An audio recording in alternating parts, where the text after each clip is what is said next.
I'm Charles Abe. I'm a Director, Monitoring and Evaluation for International Development Foundation for Community Integration and Support Services in Nottingham. Yeah. My name is Tunde Akinboali, one of the directors.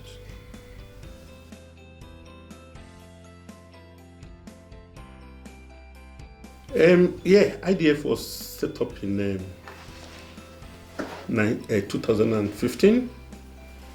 Got registered.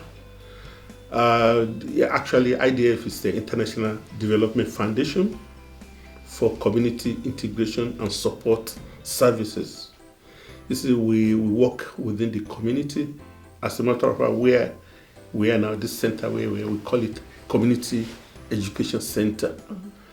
In NG7, we walk around NG7, NG5, NG3, and we support the new and emerging communities, especially of African descent. And then we organize education, training programs, and within the community. So, that's just the gist of what we do. Just to add to what you just said, we collaborate with some other community organizations as well, just to make sure that we tackle some of the vices in the community. And in the process, we've been able to organize some community events where we invited the community leaders, people from the council, and even people from outside to come and give talks and share their experience regarding this issue.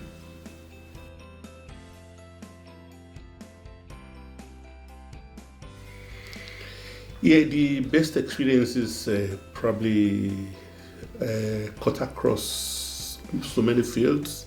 Like we do sit down to write application for funding application. We got last year, the year before, we got some money from the council. We organized a community event around tackling cyber crime, and then tackling knife and youth violence. Youth violence within the community. It's very interesting because when you are trying to reach your community around Nottingham, telling them, letting them know what is happening and how issues can be handled and tackled, it's always very interesting. And not only that, like Tunde said, we work with a lot of people, collaborate with a lot of people. I remember one of our programs, we brought a guest speaker from the University of Nottingham, and then we do faith group. I remember we brought in a pastor of the Redeemed Church of God in Nottingham. The Police and Crime Commissioner has been here with IDF to talk to people about knife crime. So it is really an experience that we enjoy, and it's actually rewarding because we believe that we are serving our people and we believe we are reaching to them in our own little way.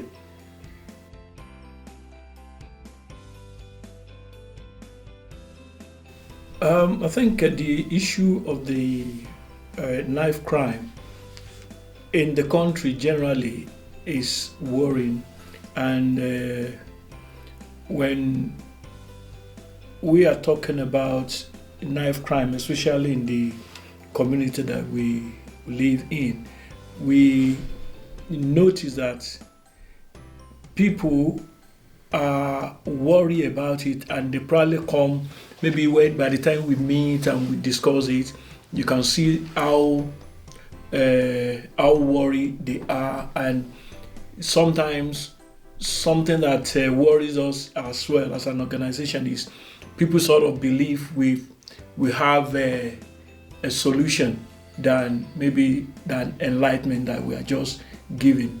So that's the only thing I can think about that.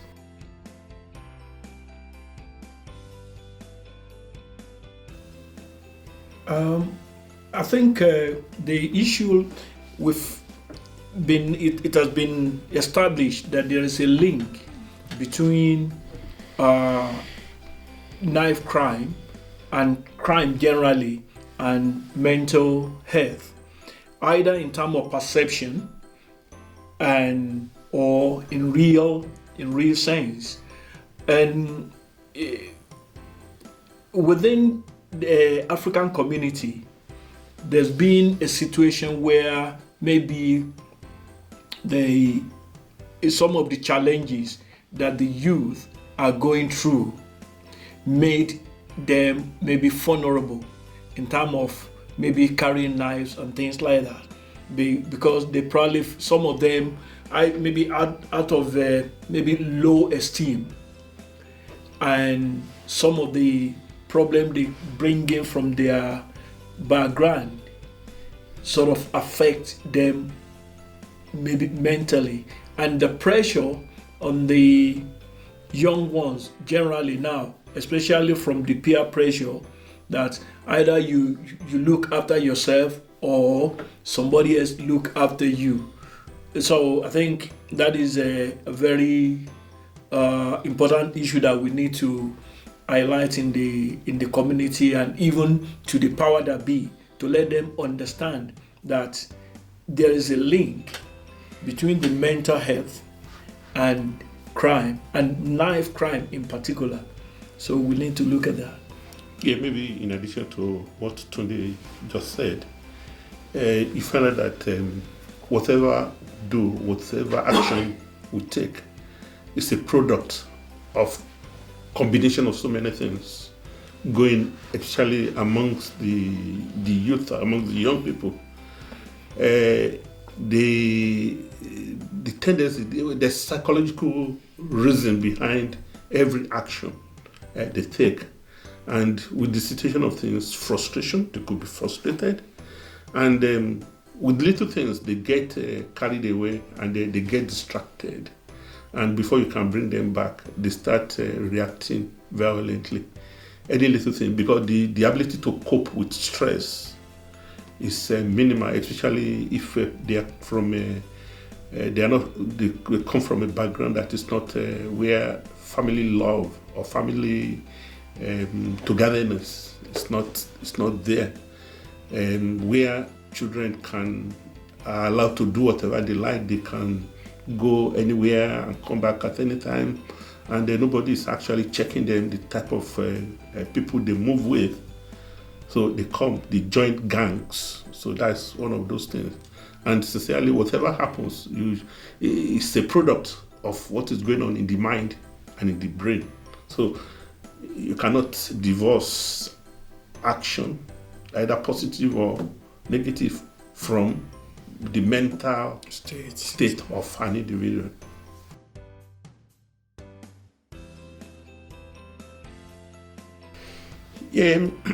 Yes, I would say yes, because whatever programs we put together for youth, for the young people, we want to make sure that we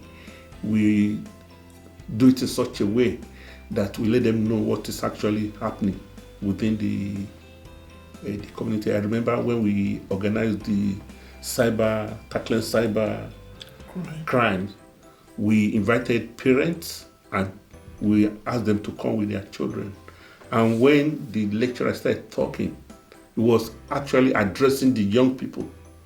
And we are surprised that even parents were surprised what their children were, the way they were answering the lecturer's questions. And they say, oh, we didn't know that you know this. Oh, we didn't know that you know this. Yeah, they do. They know a lot, even more than their parents. So whatever program we put forward, either for adults or for the parents, we always want to match it with that of the young people. We want them to come, because really our focus is mostly on them. There's a program we are trying to put together. We call it intergenerational studies, whereby we have young people and adults coming together maybe for a week or two, and then where they exchange ideas. That's something that is going on presently. We are planning it anyway.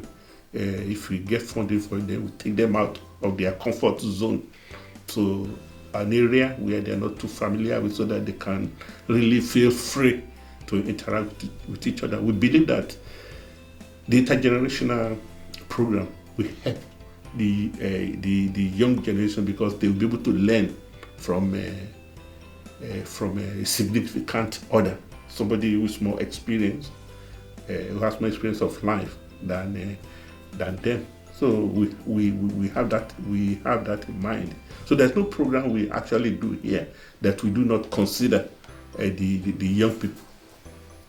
And just to add to that, most of the young people's program we're trying to put together, our intention, and even some of that we've done in the past, is to co-design it so that the young people will be able to hone it themselves.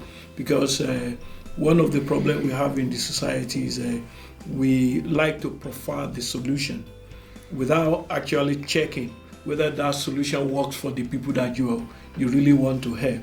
So if the young people are able to come forth with some of the solution that we're trying to profile for their problem, we believe it's going to be better.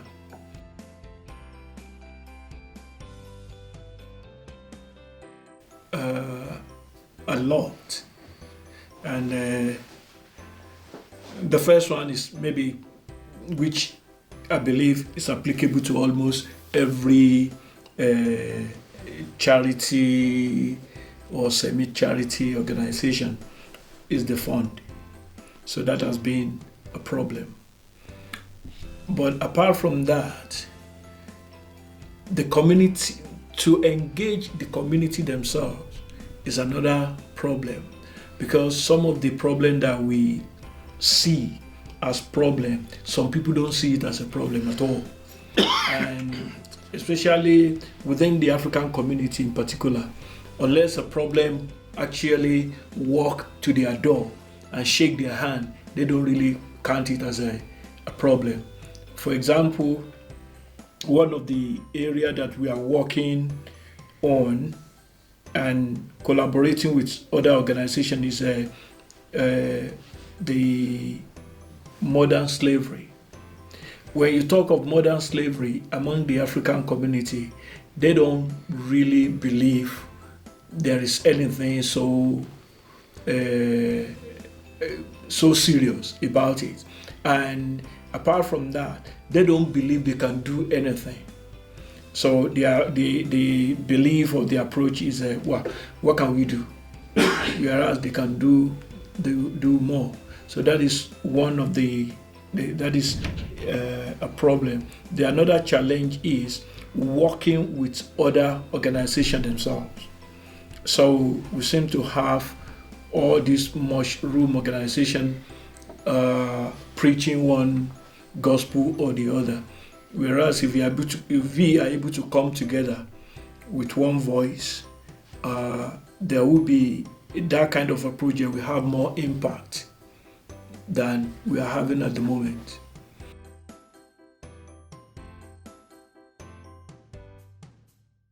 Yeah, yes, there are lots that we work in collaboration with so many other organizations, like Tunde mentioned. We have, like, for example, we have Gain Diaspora.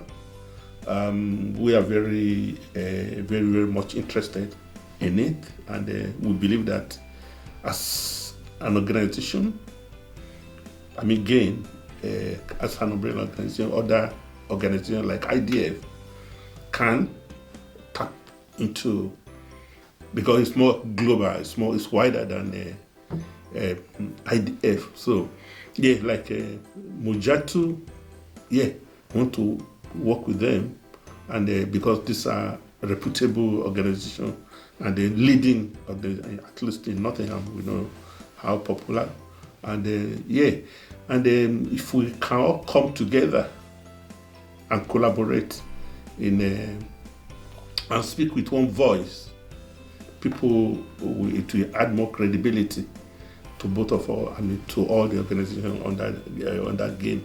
And not only that, the time to change champion.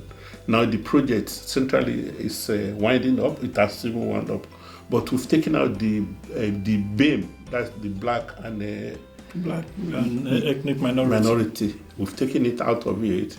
It's been registered as a campaign group, and we try to take it to gain diaspora, so that again we want to be able to take care. We want to be able to tell people about mental health of the black race, because like we said earlier on, mental health is everywhere, except we're deceiving ourselves. We need to talk about it. And what TCTC is saying is that let's have conversation, time to talk, time to have conversation, time to talk, time to do something, time to fight discrimination against this mental health thing. So IDF is at the forefront of all this, and we believe that we can achieve a lot. In addition, this hall that we got a hall in this building that people can use for community events. At least the hall that we got can take about maybe 30 or 40 people for community event. All they have to do is phone us, and we'll be able to arrange the event for them. So I think if there's any other addition, maybe another time.